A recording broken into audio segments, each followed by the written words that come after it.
લોકસભાની ચૂંટણીઓમાં દારૂની રેલમછેલ અટકાવવા માટે પોલીસ દ્વારા તકેદારીના પગલાં ભરવામાં આવી રહ્યા છે। ત્યારે આણંદની લોકલ ક્રાઇમ બ્રાન્ચ પોલીસે રાજસ્થાનથી લવાતા 5.58 લાખનો વિદેશી દારૂ ભરેલ કન્ટેનર અને પાયલોટિંગ કરતી કાર સાથે 5 શખ્સોને ઝડપી પાડી કાયદેસરની કાર્યવાહી હાથ ધરી છે। આણંદની લોકલ ક્રાઇમ બ્રાન્ચ પોલીસને બાતમી મળતા પીએસઆઈ આરવી વિછિયા સહિતના સ્ટાફે આણંદ પાસે હાઈવે પર વોચ ગોઠવી આણંદમાં લવાતા વિદેશી દારૂ ભરેલા કન્ટેનરની પાયલોટિંગ કરતા 3 શખ્સોને રાજસ્થાન પાર્સિંગની કાર સાથે ઝડપી પાડી તેમજ કન્ટેનરને કોર્ડન કરી ઝડપી લીધું હતું। પોલીસે કન્ટેનરની તલાશી લેતા કન્ટેનરમાં પૂંઠાની નીચે સંતાડેલા 5.58 લાખનો વિદેશી દારૂનો જથ્થો મળી આવ્યો હતો।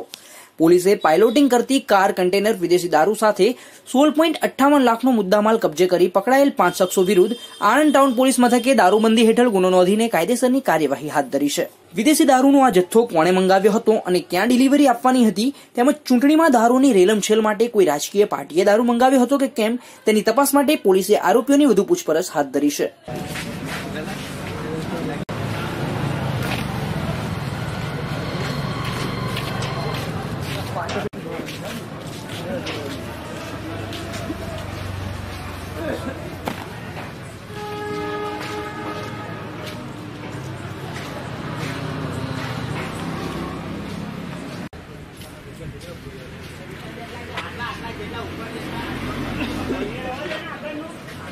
આજરોજ અમને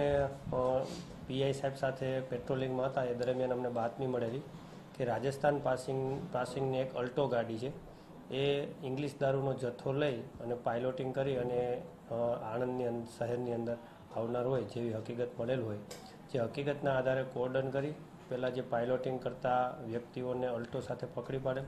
ત્યારબાદ GJ6 પાસિંગની જે બંધ ગાડી હોય ટ્રક હોય ટોરસ એ પકડી પાડેલ અને ટ્રકના સીલબંધ હાલતમાં હોય જે તોડી અને જોતા એની અંદરથી અલગ અલગ 194 પેટીઓ દારૂની મળી આવેલ છે અને એની સાથે અલ્ટો અને એક ટ્રક કુલ મુદ્દામાલ 16,58,000 મળી અને 5 આરોપીને પકડી પાડેલ છે અને આ 5 આરોપી આ દારૂ રાજસ્થાનથી લઈ આવેલ હોય અને આગળ આ દારૂ ક્યાં આપવાનું હોય જેની તપાસ તજવીજ ચાલુ છે।